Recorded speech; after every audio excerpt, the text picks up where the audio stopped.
Halo semuanya, balik lagi di kanal aku dan semoga kabarnya sehat selalu ya. Nah, di video kali ini aku mau bahas tentang relativitas bahasa atau linguistic relativity. Dan video ini sebenarnya di-trigger karena aku sempat nonton Reels di salah satu video-video itu yang aku sama teman-teman kirim-kirimkan. Ada satu video Reels yang buat aku menarik untuk dibahas dan sesuai dengan background studi aku, yaitu linguistik. Itu tentang kenapa orang tertawa dengan cara yang berbeda. Padahal orang kan ketawa hahaha sama aja gitu. Tapi ketika dituliskan di dalam komen Instagram atau dibuat dalam video, tulisannya tuh beda-beda. Ada yang jaja, ada yang LOL, ada yang MDR atau mokderir, ada yang hahaha, ada yang wak kayak di Indonesia. Nah, jadi itu yang pengen aku bahas. Ada banyak banget cara-cara orang tertawa, padahal tertawa itu kan sama aja ya, bunyinya tuh sebenarnya sama aja, tapi kenapa orang menuliskan dengan cara yang berbeda? Nah, inilah yang aku mau jelasin tentang relativitas bahasa, dan teori ini dipopulerkan oleh Whorfian Hypothesis. Nah, sebenarnya teori ini juga sebuah extended version dari Sapir ya.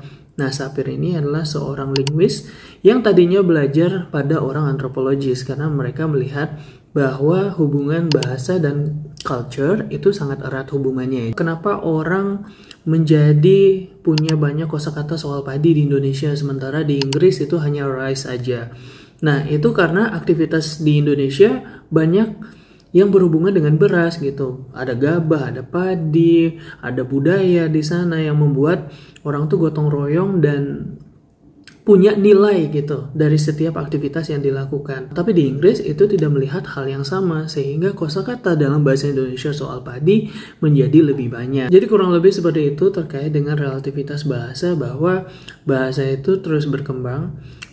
Beda halnya dengan linguistic determinism, bahwa bahasa itu mempengaruhi bagaimana kita berpikir ya. Jadi kalau misalnya kita nggak punya kosakata makan dalam keseharian, ya udah kita nggak tahu bahwa ada aktivitas tuh namanya makan, entah pakai tangan, pakai sendok, table manner, dan yang lain sebagainya. Tapi teori ini dianggap tidak relevan lagi karena semakin perkembangan zaman kita melihat bahwa banyak banget nih aktivitas yang mulai berbeda. Jadi para linguis itu lebih percaya adanya relativitas bahasa, bahwa setiap orang mungkin melihat dunianya dengan cara berbeda karena aktivitas budaya dan value yang mereka miliki. Oke, kita lompat aja. Misalnya kalau kita dengar ayam tuh bunyi pagi-pagi ya. Kalau di Indonesia kan dengarnya kukuruyuk gitu. Kukuruyuk gitu. Tapi kalau di Prancis mereka akan sebutnya kokuriko gitu. In China, the rooster says woo woo woo. Well, in America, we say cock-a-doodle-doo. Says Kukuriko. all right, thanks. Mama says kikaliko. Thank you. In Peru, el gallo says kikiriki. Guru says kukuliko. Nah, jadi terkait dengan tulisan ini, kamu bisa dapetin di bukunya Worf, kumpulan-kumpulan esai gitu, yang berjudul Language, Thought, and Reality tahun 1956.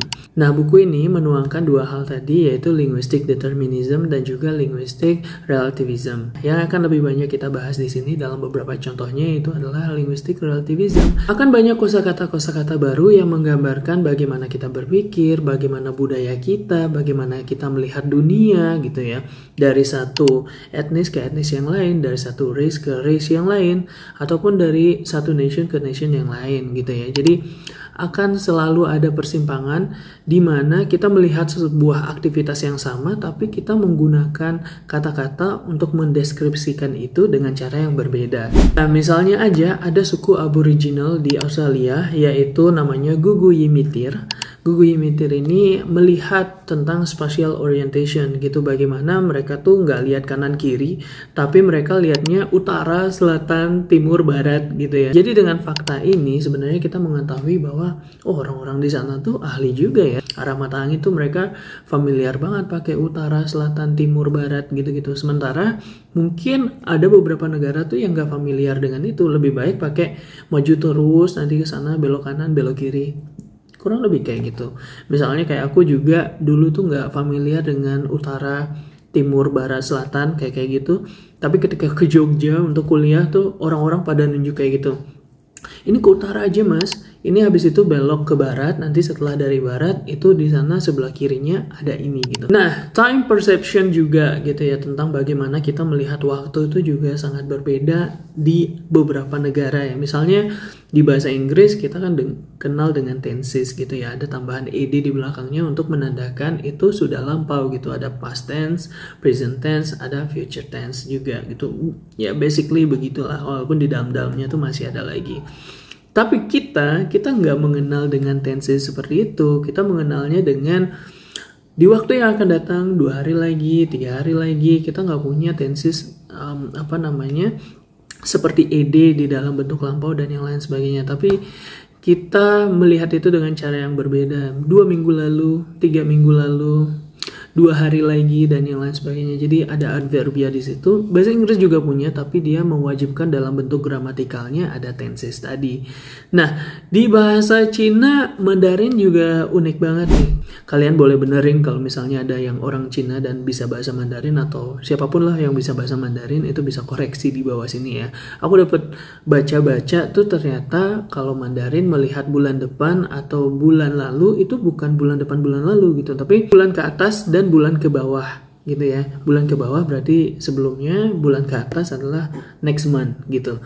Nah, ini bagaimana sebenarnya setiap orang melihat bagaimana waktu itu dilihat secara horizontal atau secara vertikal gitu ya. Kalau tadi yang bahasa Inggris kan kita lihatnya secara horizontal ya. Ada past, ada present, ada future gitu. Tapi kalau misalnya bahasa Mandarin, mereka melihatnya secara vertikal gitu. Jadi ada perbedaan cara pandang bagaimana orang Mandarin dan juga orang Inggris melihat waktu ya di sini. Walaupun ya sama aja bulan lalu, bulan depan, bulan ini gitu, tapi mereka bilangnya dengan cara yang berbeda gitu. Nah, seperti yang tadi aku juga udah jelasin, ada vocabulary atau kosakata yang berpengaruh pada culture ya gitu, bahwa misalnya kita melihat padi dengan aktivitas segala macamnya, orang berkumpul, orang manen bareng, orang nanamnya juga bareng, itu ya karena kita punya aktivitas itu, akhirnya kita bisa mengenal ada benihnya, kemudian ada padinya, ada gabahnya yang masih ada kulit-kulitnya itu, kemudian dia menjadi beras yang siap dimasak, kemudian dia menjadi nasi yang sudah bisa dimakan. Nah, orang-orang di sana tidak mengenal itu. Mungkin mereka mengenalnya adalah kentang dan gandum. Mungkin prosesnya mereka punya banyak tuh istilahnya di sana. Kemudian kalau kita minggir dulu nih ke Perancis, kita banyak banget lihat nama-nama keju atau wines ya. Keju dan wines, kenapa banyak di situ? Karena ya mereka suka dengan keju. Keju itu berarti sebuah budaya, sebuah prestis. Wine juga begitu, bahwa ini berhubungan dengan identitas regional. Kemudian ini juga bagaimana aging tekniknya mereka dalam mengolah wine atau keju, fermentasi dan yang lain sebagainya. Ini menjadi sesuatu hal yang unik bagi orang Prancis gitu. Ada sekitar 400 keju yang ada di Prancis gitu. Kita yang familiar aja lah ya. Misalnya ada Brie, ada Camembert, ada Roquefort, ada Comté, Reblochon dan yang lain sebagainya. Itu banyak banget tuh ada nama-nama keju. Kemudian dengan anggur atau wine ya, di sana ada banyak gitu juga. Misalnya seperti Bordeaux, kemudian ada Burgundy, Champagne. Champagne mungkin teman-teman familiar ya. Tulisannya tuh Champagne gitu bacanya.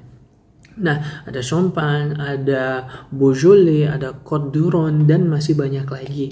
Nah, nama-nama ini juga merefleksikan banyak hal gitu, misalnya seperti tempatnya dibuat, kemudian jenis anggurnya, kemudian tradisinya. Begitu juga dengan prestisenya seperti apa.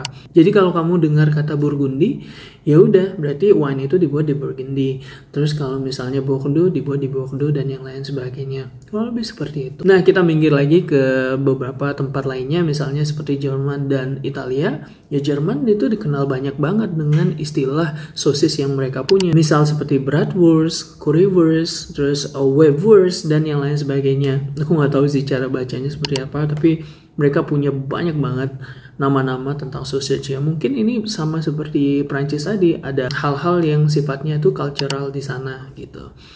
Kemudian Italia juga ada banyak tentang macaron, ada juga pizza, spaghetti dan yang lain sebagainya. Mereka punya banyak kosakata tentang makanan gitu ya. Mungkin lain waktu kita bahas tentang itu, karena dulu tuh ada yang namanya Catherine Catherine de Medici. Nah, Catherine de Medici ini adalah seorang ahli masak, tapi dia pindah ke Prancis dan ngenalin makaron ke Prancis, sehingga Prancis justru lebih dikenal dengan makaronnya. Tapi oke, itu di video yang lain lah, nanti kita bahas. Jadi itu dia di video kali ini. Kalau misalnya kita lihat contoh-contoh tadi, aktivitas-aktivitas tadi, hubungan antara bahasa dan juga culture itu adalah sebuah mirror ya, tentang kita tuh berbahasa tuh adalah sebuah cerminan bagaimana masyarakat itu hidup di sana, bagaimana social context atau social settings membentuk kosakata kita, ataupun sebaliknya ya, tentang bagaimana kita melihat dunia itu dipengaruhi oleh kemampuan kita berbahasa. Tapi sebaliknya lagi, kalau misalnya kita lihat linguistic determinism,